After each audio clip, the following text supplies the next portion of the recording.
Thanks for tuning in to another episode of All Things Entrepreneur. We are a group of entrepreneurs who all got our start in real estate wholesaling and parlayed that success into multi-million-dollar business. It's your girl, it's Jessica Myers, the deal maker. Hey, what's up? It's your girl Mo Hustle, the she builder. Hey, what's going on, everybody? Hey, it's the Grand Guy, the influencer. I am superstar Shawna with the Seon John. And together we are FlippInLove. Hey, what's up, y'all? This is your boy Errol Allen. It's time to get ate. All things entrepreneur.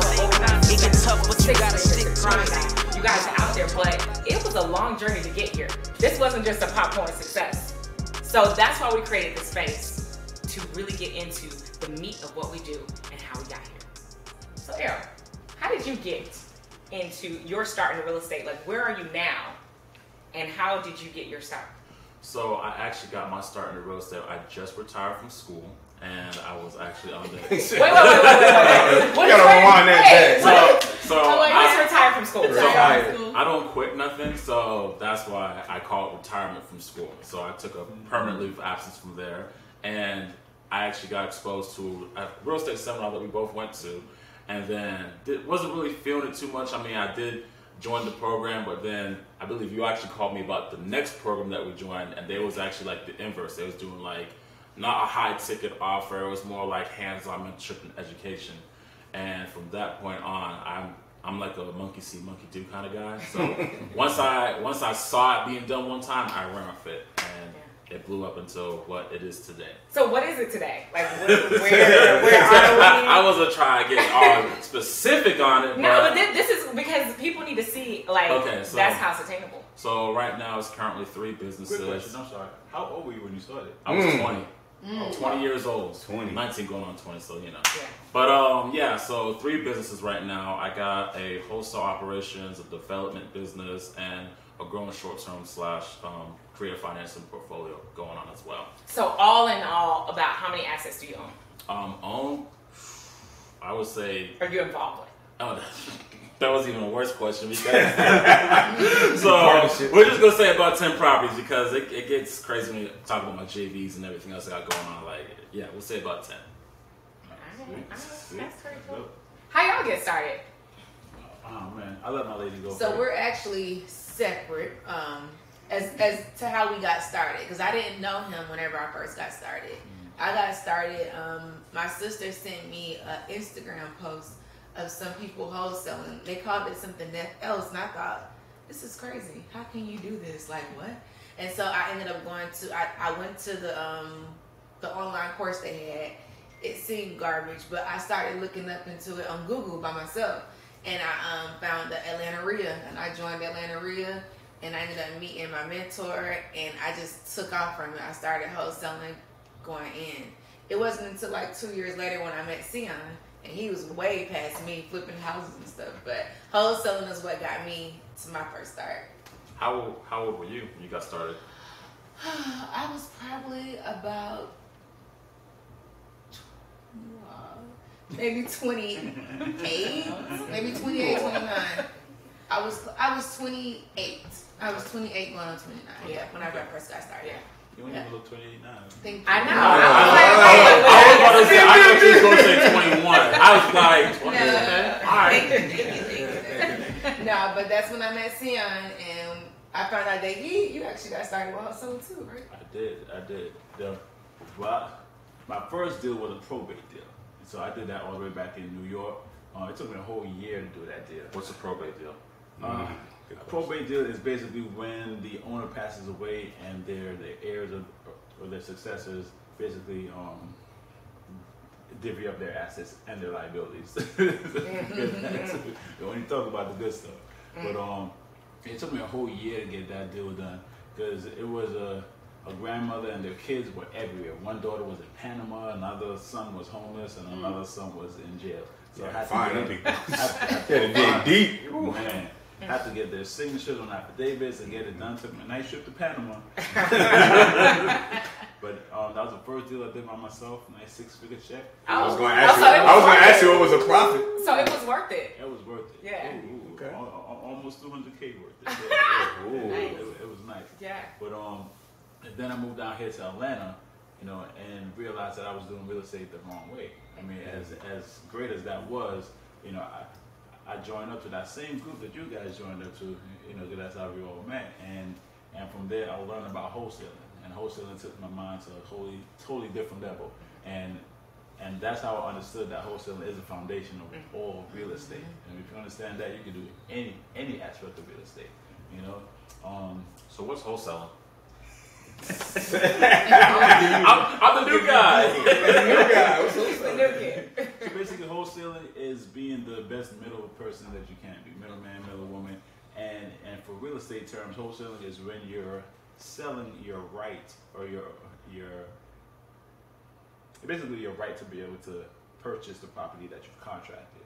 So say if you own a property and you're wanting to sell it, I on paper say, hey, I want to purchase this property, and in turn, instead of me actually buying it from you, I give my right to buy it over to this young lady here that actually wants to buy it with the cash and stuff, and I'll make a little coin in between. Yeah, for marketing and setting up the deal. Right. Yeah. Broker the deal. That's a nice way you broke that down, man. Yeah. A little coin. Because I mean, everybody does wholesaling. I mean, you know, for even the diamonds that you get, Exactly. you get it from a wholesaler. Like it's really in every industry, Wholesaler, but most people don't think about how easy it is to get into in real estate because ultimately, like that's how we all started. How you get your start, Mo? So it's actually very, very funny because John, I've been knowing John for a long time, and John told me back in like 2007, I think it was, or something. He was like, "Oh, you should start doing real estate," and I'm like, "Nah, you know, like I don't want to be an agent, right?" Yeah. And he just dropped it. He was like, "All right, you know," but I'm thinking agent, 100% commission. You know, I'm corporate minded at the time. You know, you gotta have benefits, you know, guaranteed income, you know, things like that, just the security, right? But I didn't know anything about the investing side.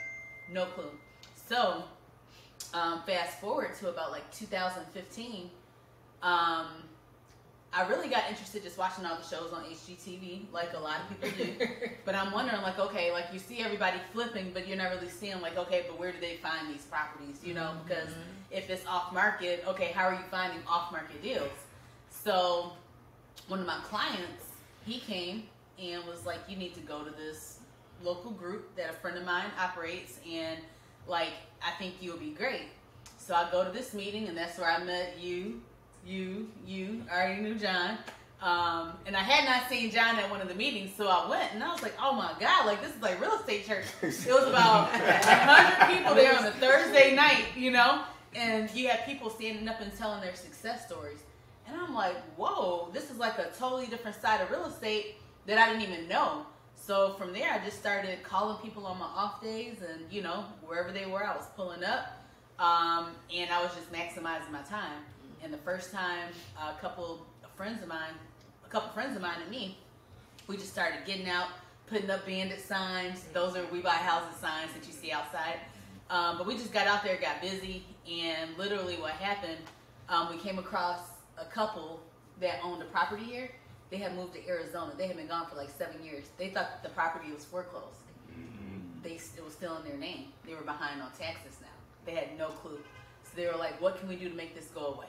So we literally went down to the courthouse, did a quick claim deed. They signed it over. Literally, we put $1 or maybe $10, whatever, for the transaction. And there was an investor that was buying buy and holds, which is, you know, rental properties. And he said, I'll take it, taxes and all, quick claim it over to me. And then once we get that finalized, I'll pay you X number of dollars. We met at a Starbucks. He pulled out his backpack, counted out these blue hunnets. Count out the blue what? Hunnets. Okay. The blue boys. Blue boys. And I'm sitting there, I'm like, dang, like literally this was like a phone call. This whole transaction probably took an hour to 2 hours combined total of my time. And I'm like, dang, so if I could do this, once you do something one time, that's what I tell everybody. You do something one time, you can do it. Yeah. So It's your first deal. Yep. When you realize, like, okay, if I could be doing this versus this with my time, and at the end of the day, you just got to get out there and make it happen. And So can I ask you a question? Yeah. Because I'm super curious about this. So John originally approached you about it at some point in time before, right? So what changed from when he first approached you about it to the second exposure that made you say, this time I'm going to do it? He just said, you'll be great at real estate. It was just a conversation like this. Oh, okay. But that was it. It didn't go any further. Oh, okay, when I went to the Yeah. seminar or the meetup, now I'm getting an elaboration of it. Okay, gotcha. Right? I'm hearing people talk about exactly, what they do, and then just all the different. You're seeing like there's so many different avenues that you can go down in real estate. So you don't necessarily have to be a flipper. You don't have to. You have people talking about credit. You have people talking about long-term buy and holds or investment properties. You have people that are investing in different, you have people that are wholesaling. So it's just like, whoa, So then I just started getting on like YouTube and not Instagram, but yeah, just like YouTube and just Googling all this different stuff. So it's like 6 months of information overload. And I was like, shit, it's time to get busy. Yeah. So it was really the environment that sparked you to say, I want to get busy now. Yeah. Okay. Absolutely. Yeah. That's what I mean by your net worth is your net worth is your net worth. Because it, like you said, you gotta go stay tapped in, stay plugged in. Because when I told my family I was quitting my job, they were like, "Wait, what?" That's ooh. But then when I announced it in the meeting that we went to, everybody like roared. It was like, "Yeah, you got it!" Because That was a thing to announce it. Yeah. It was crazy. It was like, oh, these are different caliber of people right here. So like, when you quit something, if it oh man. No. When you retire from something. Oh, I wasn't gonna say quit. Yeah. I was gonna hold it. Fire my boss. When I fired my boss. There you go. Yeah. But now I'm gonna tell you the crazy thing though, because like when we're going to these groups, these meetups, right? Hundreds of people in the room. Oh, say 75 to 100, not hundreds. But you click with who you click with, right? Yeah. We motivated each other. We boosted each other's energy. Like we gave each other, and that's another thing. You got to have the right people around you, right? Because we all became free right around. It was like a domino effect. And we came into the free world, and we haven't looked back. The free world. well, wait. So what does that mean? Where are you now? What do you got going on now? So me right now, we're still wholesaling. So John and I were actually part of a company, Everybody Eats. So we put that together a few years ago. But we collaborated. We've got wholesaling going on, so that's really systematized and kind of operating on its own. My passion was always to get into construction. So watching the shows on HGTV, I was just always curious about that process. So now I'm building new construction homes, and the process is developing a new townhome development. So development. Yeah. What's the premise behind Everybody Eats? Everybody winning. When I got started, I started at the age of 19. I had a mentor that came to me. I had a daughter right out of high school, so that immediately became my why. It's like I got to do something right. I can't do anything that I've previously done. It got to be right, and that was my why. So just getting into it, he reached out to me. He was like, he used to see me in the gym all the time. He was like, man, what you doing? I heard you had a daughter. And when he reached out to me, he saw me. I was leaving the gym. He was like, I heard you had a daughter. We were just talking. He saw her in my dash, like the picture. You got your picture. We don't do it now, but back in the day, he's had a picture in the your dash. He was like, man, she's beautiful. He's like, man, you feel the same way I feel about my son. So I'm gonna show you something to change your life. So immediately, he was like, come to my house on Monday. This was like Saturday. He was like, get there about 9 o'clock, because back in this time, Alpharetta had 400. It was just different. Like the traffic used to be stupid. Like the tolls on 400, traffic was crazy. There were toll roads? Yeah, it used to be tolls on 400. Yeah, Tolls used to be on 400. Yeah, so. And mind you, so somebody tell you they're gonna change your life. I'm at the age of 19. I'm like, all right, so you're gonna change my life positively, or like how are we gonna do this? Because changing somebody's life, that's different. Like how you gonna change my life? So with the right way and the way I wanted to do it, he was just like, come to my house. So he said 9 o'clock. I was there at 6:30. So I was already purpose driven. I had a why. You know what I'm saying? When he woke up, he's like, well, where you at? I'm like, I'm in your driveway. He's like, well, how long you been out there? He laughing. I'm like, I've been out here since 6:30. He's like, man. So he saw the hunger and the desire, but he knew what my why was, which was my daughter. So he was like, I'm going to show you something. So we started doing what you call going down to they have a daily report building. So we started with pre-foreclosures, knocking on doors. So we would get public notice papers, go to, they had only one RIA group at the time. So we got all these RIAs now. It was only one at the time. It was Georgia RIA. So. And RIA is the Real Estate Investment Association. Okay. And what makes a property a pre-foreclosure? A pre-foreclosure after it's listed publicly for 4 weeks. So before you go to foreclosure, you have to be listed publicly for 4 weeks in the paper, which is the public notice paper that we used to get, and it's listed publicly for 4 weeks. So they have Monday through Friday. So I would go down there. It's only $1 per article. So I would go down there and spend $5 on a Friday, go sit up in Georgia RIA every single day. And that's how I started networking with everybody, getting business cards. So when I got a deal, it would go. Got a deal under contract after 3 months. Phone being turned off. At the time, we had Metro PCS. Just so y'all know how old I am. Well, you know, how long ago this was. And that was the only real service that we had. This is when we had we didn't have flip phones yet. We just had the press button. Remember it was blue? But yeah. But just, that was my introduction, man. After 3 months, phone got turned off. Had to borrow the money to get the phone turned back on. Once the phone got back on, like 2 weeks later, I had a deal on the contract. Somebody approached me at Georgia RIA and was like, "Hey, man, I see you in here grinding, like working all the time. Like you in here every day. What are you doing?" I'm like, "Working on pre-foreclosures." He's like, "You really do pre-foreclosures?" Now, always act as if you know exactly what you're doing, because when opportunity approaches it or it comes, then that's your opportunity to take some type of action. So that's what happened. I took action, went to this lady's house in Decatur, contracted my first deal. It was contracted within like an hour. And back then they used to get earnest money is the deposit to bind a contract. Back then everybody was transferring earnest money to each other versus letting the attorney hold it. So it was a lot of people. I know why they changed that. Yeah, because people was running off with the money. So that's why they changed it. But met somebody that I knew prior to. He was like, "I want it." I had 30 people in front of the house. They were upset about them not getting the house. But of course, you're going to go with who you know.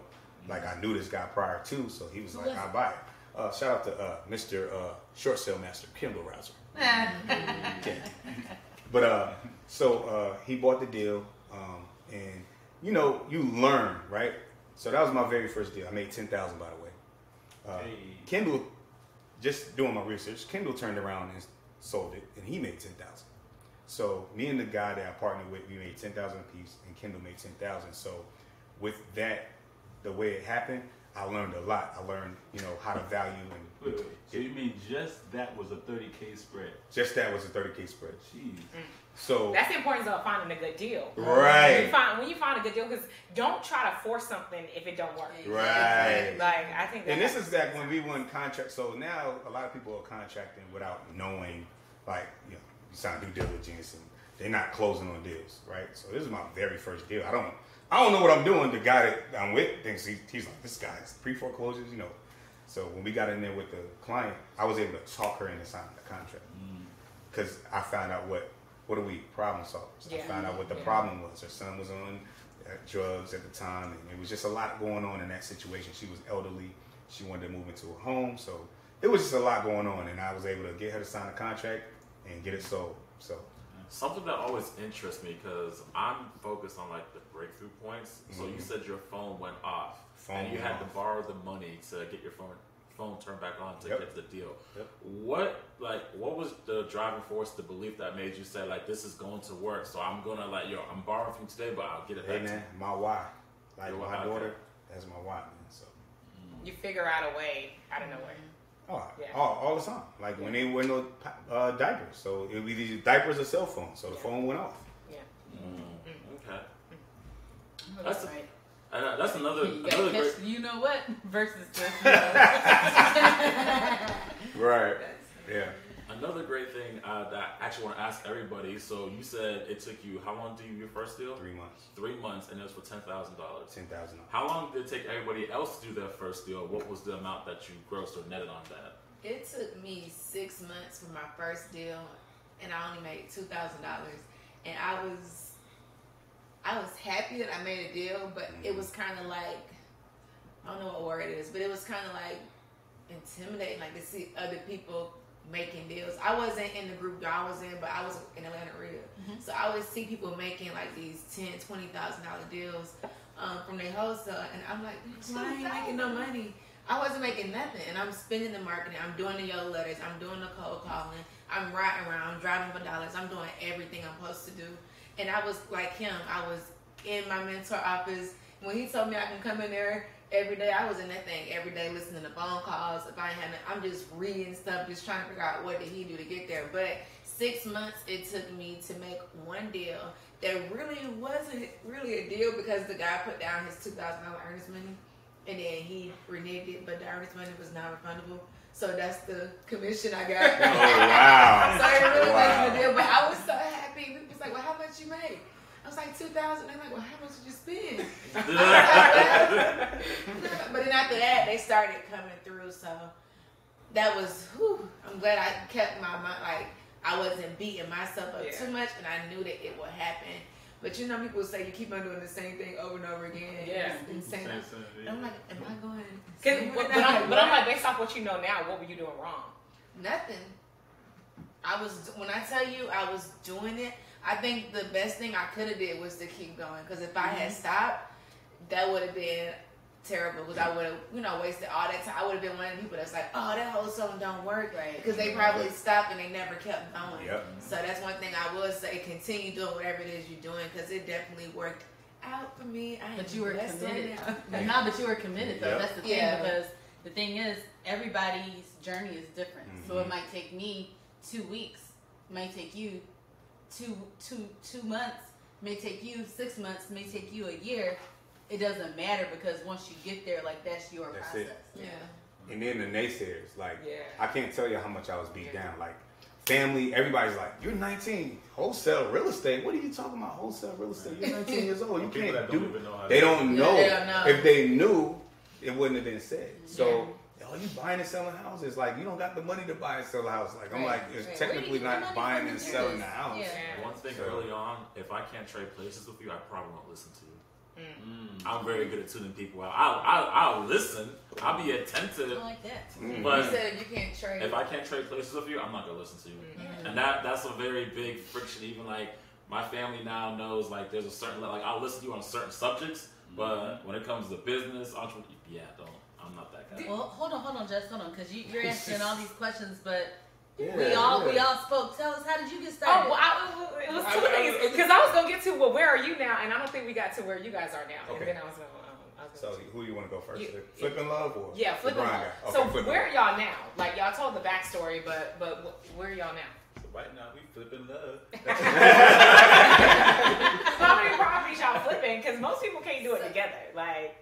Oh, yeah, talk about that. Yeah, that dynamic. So we have three regular. Renovations that we're working right now. Yeah. And and a few new constructions that we're in permitting and building. And our dream house that you. Oh, she's doing y'all's dream house? Oh. By the way, the dream house. Can we talk about that? I mean, we can. Oh, okay. I mean... Can we talk about how you found the dream house? So, Let's stay on track real quick and then come back to that. Yeah. Oh, okay. Yeah, my bad. I do get off track sometimes. She always corrects me, by the way. So basically, we are doing a lot of things together right now. We're being wooed by networks and producers for we're gonna say FlippInLove, but our show together, Seon and Shawna. Yeah. So they like our chemistry and everything like that. So We've done a show we renovated someone's kitchen with Box Media. That was our introduction into the reality Showtime. Right. We have rental properties. We have our rental properties. Right now, we are not selling any more of our houses. We used to just fix and flip, but now we are fix, flip, burn. We burn. I don't know why I did We are keeping all of our properties now and turning them into rentals. Yeah.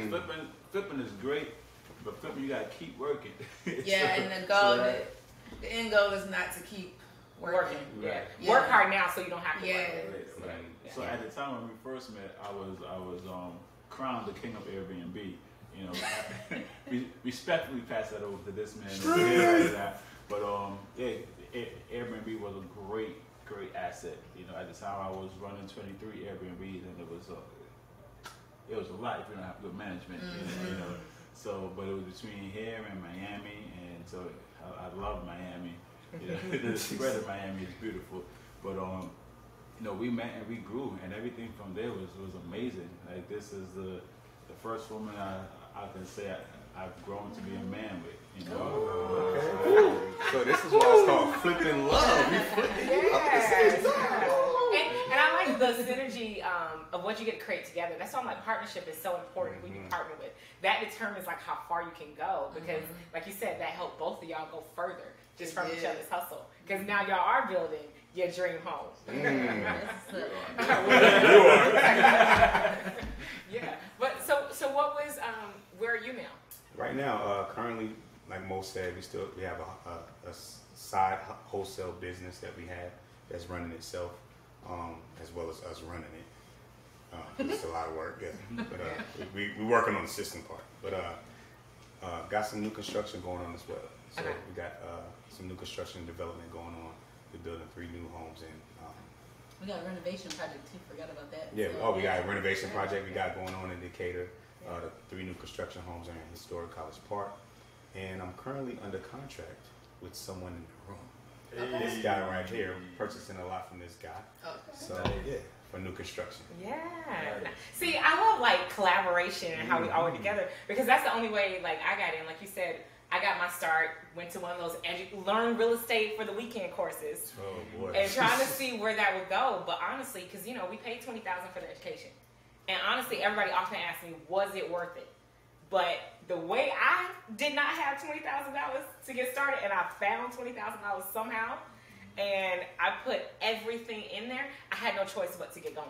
So that's why it was like, cool, I was on Craigslist. It was like, hey, let's meet up. What can we do? Because we were actually the only 2 in the class, I think, who actually got started. Yep. Wow. Because that... People just wasted their 20. Like 10, 20. Yeah. Wow. But I mean, it kept filtering down. Like it went from hundreds to a couple.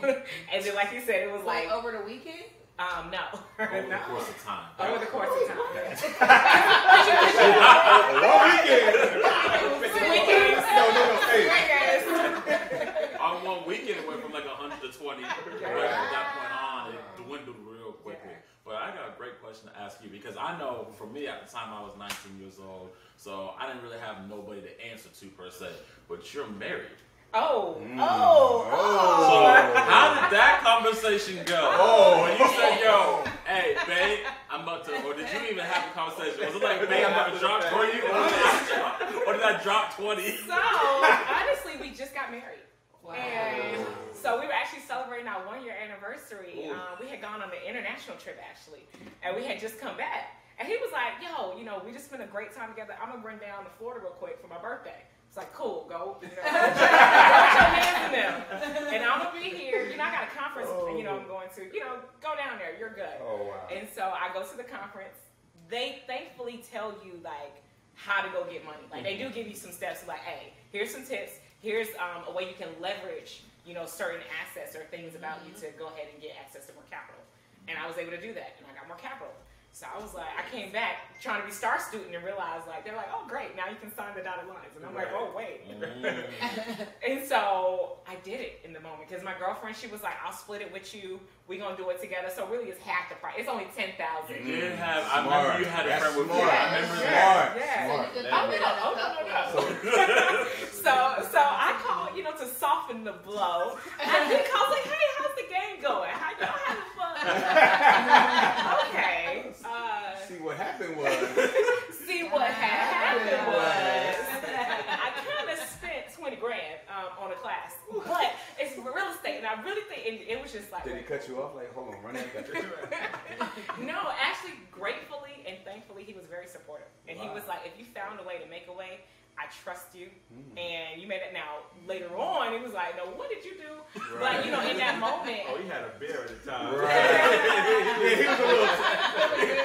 He was throwing them back. But in that moment, I mean, thankfully, he was supportive. He was like, "Hey, I rock with you. Like, that means you got to go get it." So let's talk about right now. Like, was it well worth that investment for him? How does he feel right now? Oh yeah, where you're at right now. Well, let's talk about where you are right now. Now hindsight is 20/20. I mean, now you know, yes, we purchased the hotel last year. You purchased purchased we purchased it. Like it was on the house. Rewind. Like we doing like, you know, residential. You said what? So last year, my partner and I, we actually made headlines for purchasing Home 2 Suites by Hilton in El Reno, Oklahoma. So we were able to get into, you know, but it started from the wholesaling hustle. It literally, like wholesaling hustle, like in any genre, like we just don't think about it to houses. But really it was about finding an underperforming asset or undervalued asset and how you capitalize on it and make the deal happen. That's why I call myself as the deal maker, because it was about understanding how to identify opportunity, have the skill set and know-how of what to do with that opportunity and how to generate capital from it, and the capital to execute. And, you know, I learned that from JV and partnering. Like, collab with what you know, have your dream, your big vision, and collab with what you don't have. So that's how we were able to ultimately take down an $8.3 million asset. Man, I got some stuff. You dropping some. Oh, you just dropped so many gems. Just collab with what you don't have? Is that what you said? Yes, and that's how we were able to take down an $8.3 million asset. Whoa. Y'all paying attention? $8.3 million asset. Yeah. Okay, just wanted to make sure y'all. You said it. Yeah. Okay. But it's so crazy though, because so essentially it's a franchise. It's the real estate of the building, but the franchise is the business. And, you know, that's where a lot of people don't understand that these hotels, they don't own a lot of the actual assets. They're technically franchised. You know, you're franchising their name and you're paying for the distribution of their websites. So you can own the hotel. You can own the asset just like you guys own properties and things like that. It's just about putting it together and having, you know, the operators come in and manage the day-to-day. So like you said, we can work hard or not. Like, I'm not getting called because the maid didn't come into work today. Right. So it's about getting someone to manage the asset for you and continue to grow. And so just connecting with the executive team as well. Like, they welcomed us with open arms by us being the youngest black females. And I mean, we have the CEO of the brand reaching out. Like, give it up. 8.3. So we definitely have a lot more things in the works, a lot more hotels in the works. And so you went from finding $20,000 to start a course to finding $8.3 million to buy a hotel and more. So that's why I say, like, was it $20,000 worth it? I don't know, but the hustle that it created to find it, that's the same hustle. Was like, okay, I had to make a way, so let me now find a way to bring this together. But not just the hustle. The mindset to get to the hustle, because it had to be this first before you even got to a hustle. Because if you ain't have this, you wouldn't make it to the hustle part. And the journey. And everybody's journey is different, as you see, looking around the room. Everybody has a different journey. We got hotel owners, we got Airbnb or short-term rental excuse me, and you know, new construction developers, investments, just different, several different businesses in this circle, and everybody started from a space. And let's say one thing too, because what we wanted to do was really provide the opportunity to just motivate, because we all started in real estate, but no matter what it is that you're interested in pursuing, it still takes the same mindset, the same motivation, the same determination. Like, the foundation of going after what you want is that's what it is, because even outside of real estate, like real estate is a door opener. Right? It's so many other things that you say, you know what, I can come in here, create this opportunity for myself to do all these other things. And that's the thing with me and you having that corporate background. It's like we were used to consistent checks. So when someone is in corporate thinking about, I want to leave, and you don't know how, that's why I say wholesaling. Wholesaling is, that's the point of what had happened was, this is what happened, success. Success happened, but we all started with the pillar of real estate. And the thing is, like, you don't have to stay in real estate. That's why I want to talk about where y'all are now, where we are now. What are we doing? Because it parlayed from wholesaling. Because a lot of people are like, where do I get started? What do I do? Honestly, if you don't have your money up, go get your money through wholesaling. That's how it starts. And then when you build your cash flow up through wholesaling, you can buy properties and do like what everybody's doing. Hotels, new another thing construction. for me, with wholesaling, it got me to the point where I was able to actually get my credit together, as far as like paying off credit cards that I couldn't pay off before, that I had maxed out from wholesaling. After I started getting more checks, I was able to dump money into my credit and build my credit up, and then use my credit as leverage. And that opened up the door for me. And I even started a credit repair company. It's amazing how much credit can really help you out. Leverage. Definitely. And on where we are now, we have several businesses that we started Yeah. together. From the day that we met, I think 3 months in, we started a business together. Yeah, people told us it was crazy for starting That's a good. business together. That's good. But Prove them wrong. yeah, we just, and a lot of times when we start a business, we don't ever really use our money. We always use OPM. credit, leverage, our OPM, other people's money. Like, it's all about leveraging. Yeah. Like, don't ever think. One thing that he taught me, I think you mentioned it too, about the people showed you how to go get money. I didn't know to go and ask people for money. Like, you can ask your friends, like, as an investment. I'm thinking about the $100 borrow type thing. You know? And that was my thing. Let me borrow 100. That was my thing, because you always get, let me borrow 20 and they never pay you back. Right. So that's why I was just like, who gonna buy this stuff? Who's gonna do this? But it's so crazy because when you come to people with a plan, for one, I was too, when I first started, I'm in corporate, so I'm like, well, I don't want to show on social media what I'm doing, because what if my boss might see it? But then when I started getting half-ass results, it was just like, I gotta go balls to the walls, or I'm gonna be, you know, because I'm gonna be the one to get in my own way. Yeah. So that's why I was just like, you know, because it's about buying my time. Absolutely. I was just like, I want to own my time. When I had to borrow from the following year to take an international trip, I was like, this feels like prison. Let me borrow a week from next year, and I'm already starting off the year in a deficit. Like, who owns my time? Right. Yeah. But I had to borrow it from you. That's what it's about for me. It's like, how can I get everything down as low as I can so that I can now hustle and get to the money? I had to set goals, milestones. Like, cool, what is it going to take to buy me out of my job? And that's how I realized. I was like, if I'm already trading my time for money for this amount, then what do I need to do? You know, when I got my first wholesale deal, I think it was like $10,000.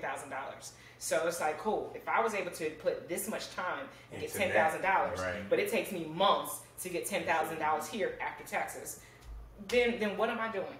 I might as well free up my time so that I can now focus on the more $10,000 checks. Exactly, and that's how I was able to keep parlaying. Because then, what is the urgency that you guys feel like? What made you start now? Because it was like you said, with that delta, that changing moment. Like, what's the urgency? So for me, I actually started off with a 500 credit score. I was thinking of $50,000 in student loan and credit card debt, and that was like all the motivation I needed. So I was trying to get up out of that.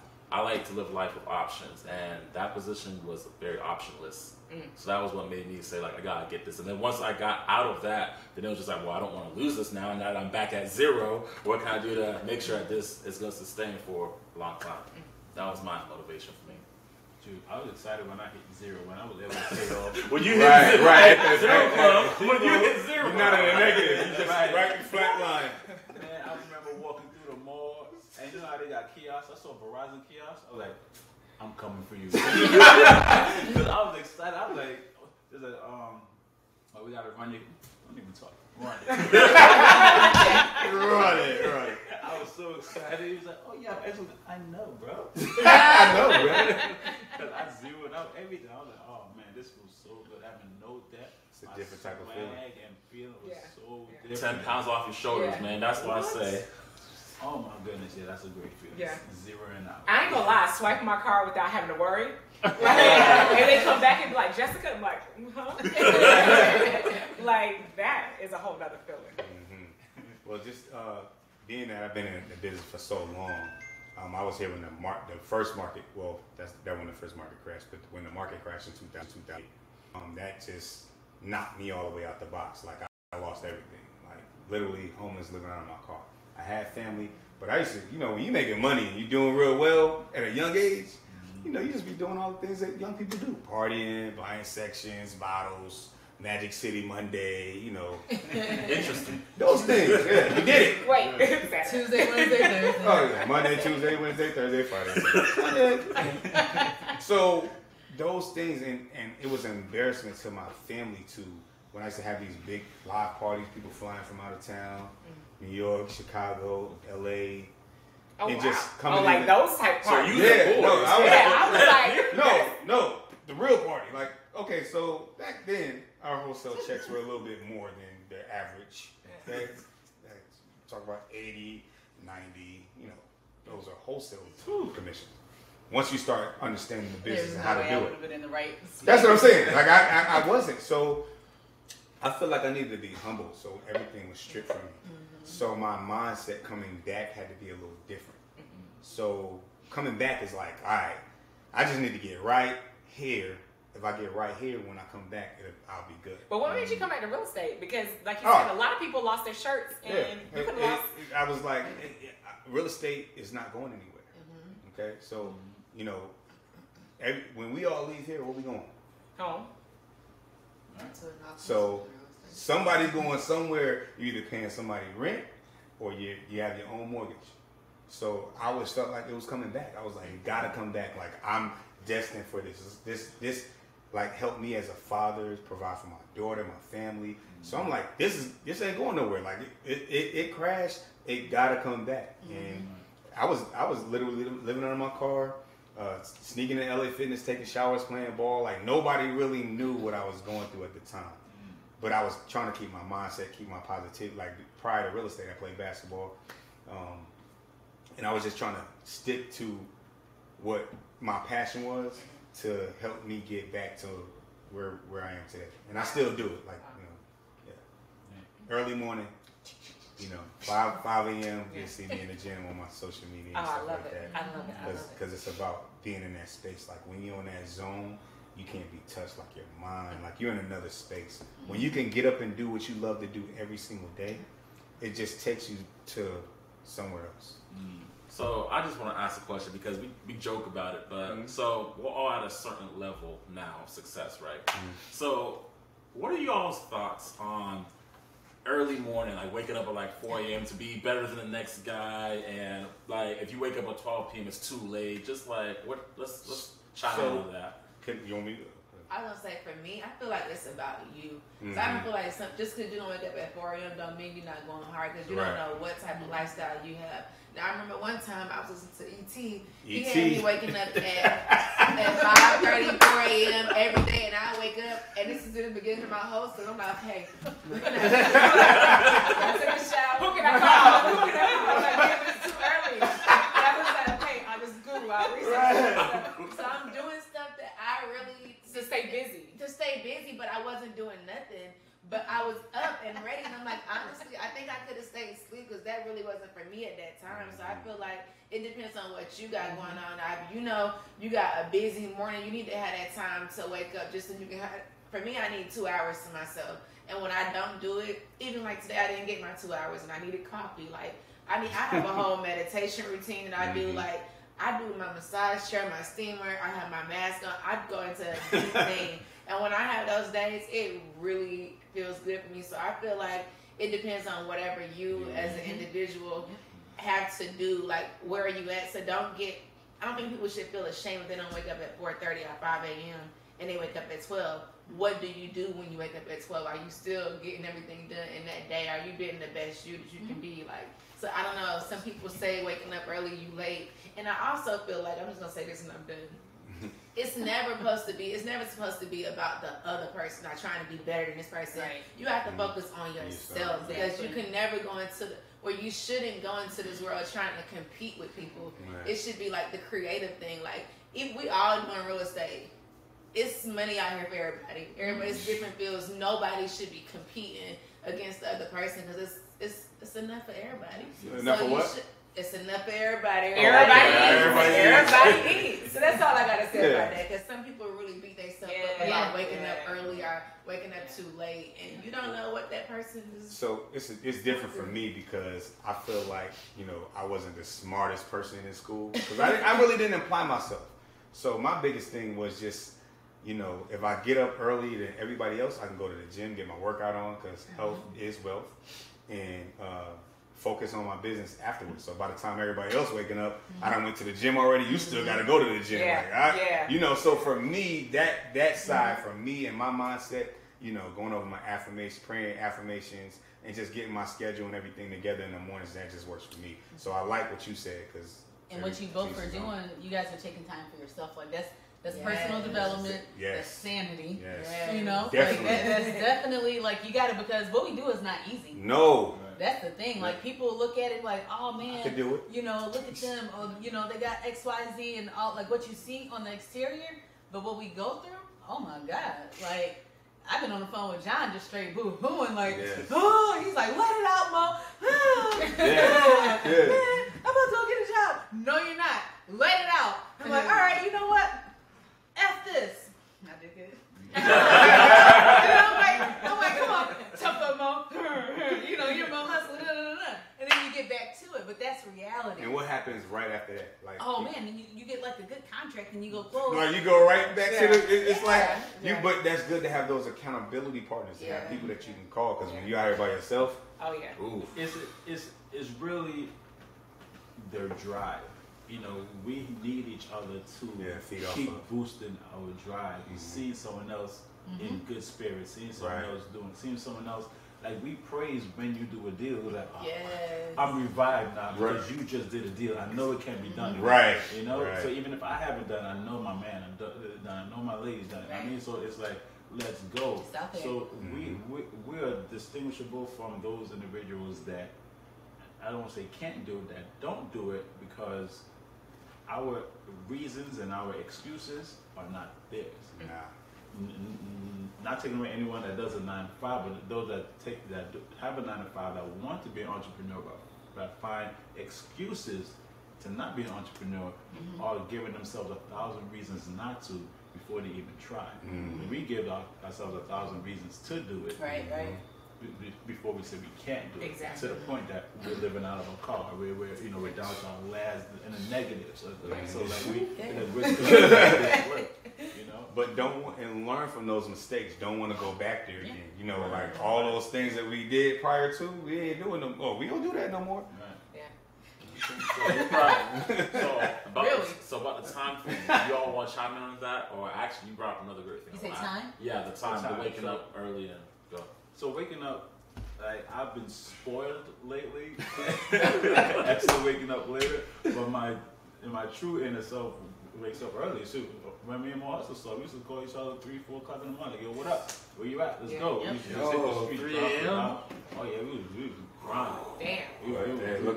Look where they at now. See? I mean, but it really depends on you, because growing up as a child, my father already instilled that time frame of power naps, power sleep, and then get back to work. So I would come home, do school homework for an hour, then do my dad's homework for the next 5 hours. So eat, go to sleep. Like 8, 9 o'clock, he wake me up at 2, 3 o'clock in the morning. He got some more work for me to do, and then take a quick power nap, get back up for school, and then continue your day. I mean, so it island man. right. That's ridiculous. I mean, your dad did a good job. I would do it to my kids. I would. But there needs to be some barrier that you have to overcome, because if not, 2 a.m. But you know, But you know, Shawna, all of that, because like you think about having that as a parent, right? Like for me, like my basketball coach in high school, she was like the top state girls basketball coach in the state of Michigan, but she was tough. Everybody couldn't take it. Like they would literally come. They would just say, forget tryouts. Like, you know what I mean? But she was that tough, and she would tell you things. But I knew, like, for me, I was just like, you know what? I know this is to make me better. Like, I'm going to come and I'm going to show up and I'm going to show out. You know? So it all depends on the individual. You know? So, even when it comes to waking up, I know people that are awake at, say, 1 or 2 o'clock in the morning being productive. Waking up or going to sleep? No, they haven't gone to sleep yet. They haven't gone to sleep. So they might not go to sleep until 3 o'clock. You're getting up, getting ready to go to the gym. So yeah, they're still sleeping. But while you were sleeping, they were working. And they weren't bothered because guess what? Everybody else is asleep. So again, you have to do what works for you. I know for me, like I used to sleep. I was supposed to be working like 8. Well, I had a sales job, so it was a little, a little floaty when you're supposed to go in. So I used to wake up. Oh, you was one of those people that go into work. Oh yeah, I was here till 7 last night. I woke up sometimes at 9, woke up at 10. So honestly, that had me scared to be an entrepreneur, because I was like, if I sleep till 9 or 10, did he wake up and no sleep? I'm just like, what am I can't really do that. Like, how am I going to really make a way. But when I tell you, when I quit my job, I am not a morning person. Like I said, I got up around 9 or 10. If I had a meeting, I was like, Lord, please let me wake up at 8. You know, like that's how it was. But now, like even this morning, I was so excited about today. I could not sleep. Literally, I woke up around 4 or 5, and I sat there and finally got up at 6:30. But it's like when you're so excited. So even when I started back sleeping in a little bit, you know, because we've been traveling and doing a lot of stuff. You know, I did start sleeping back in. I was like, I got to tap back in. Yeah. I got to tap back into the hustle. I got to tap back in to something that excites me, so that I can start getting back up early. Because it's something about, because I'm a night owl, and but when I do work through the night, I'm fatigued. So I started stopping working at a certain time to wake up so that my body's rested and I come with a fresher mind. So you have to understand, like you said, what works for you. But I will say that getting the sleep, then waking up, is a lot better than staying up after having been up all day. Right. Your mind thinks different. Right. And so just understanding how you are at different parts of the day, do different activities. Like I know emails need to be done at late night, early morning, because if I try to do it during the day, my mind is going too many places. So that's why, you just have to understand what works for your body. It's funny, I got an email, like I was up on a call, like right around midnight last night, and I just checked my email, and it was an email that came through, but I was excited that the person was actually up about, because it's for a project that we're project managing, so I was like, oh, okay, cool, thank you, and I responded back, and then when I woke up this morning, they had responded back to my email, so it was just like, before we even got here and started this, I've already gotten that out the way, and that was something that was very important that needed to be done, but at the same time, entrepreneurs, serialpreneurs, that's what you got? Yeah. Serialpreneurs? Serial. Not Captain Crunch either. But seriously, it's dope. Just being around like-minded people, like that's the thing. Like, I love everybody that I've known for a long time, but it's a different connection with you guys. Yeah. So, I know it's coming for a long time. So people for a short time. You don't look at that. That goes on something. So we have a segment called I Ain't Gonna Lie. I ain't gonna lie. I ain't even gonna lie. So we got a pink construction hat, of course.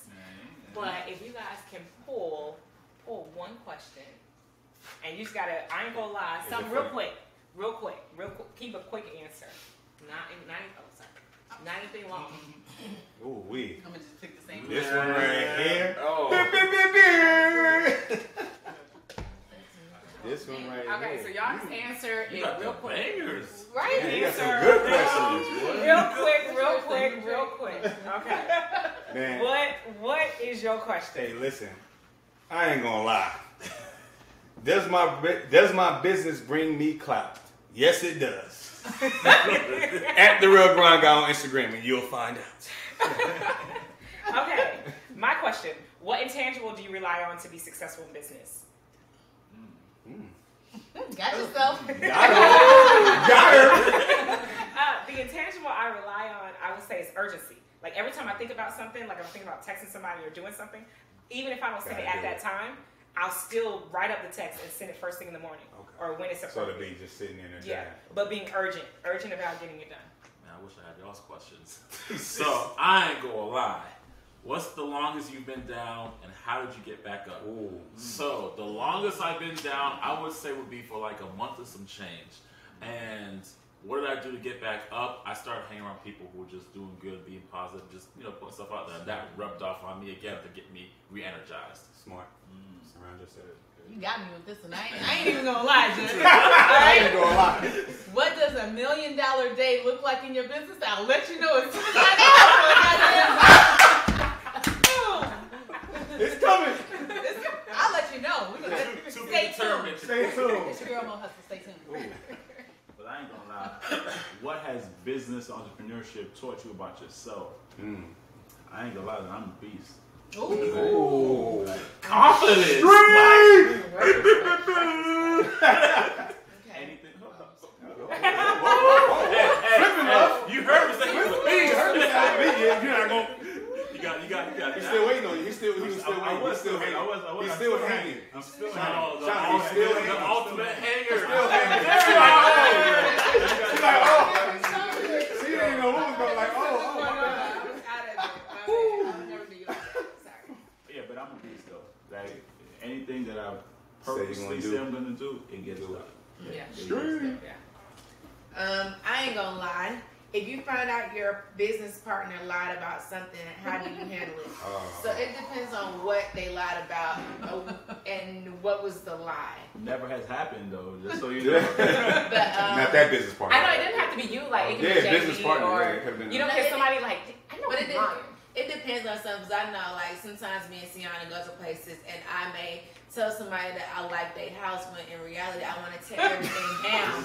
And because we were supposed to be renovating somebody's house just recently, and I was like, yeah, it has a lot of character. But in my mind, I'm like, I want to just tear everything down. So yeah, if it's a good lie like that, you know, I would just. Was that your business partner? Well, I'm his business partner. And I got you. Okay. But it was a good lie. We don't do bad lies. No, we don't do that. Thanks so much for tuning in to another episode of All Things Entrepreneur. You just got 8. Team, tell them how to find you. If you want to find me, hit me up on IG at It's Jessica Myers. I am Superstar Shawna with The Seon John. And together we are FlippInLove. Follow me on Instagram at mohustle_810. You can follow me at The Real Grind Guy on Instagram. You can find me on all social media outlets at Errol Allen.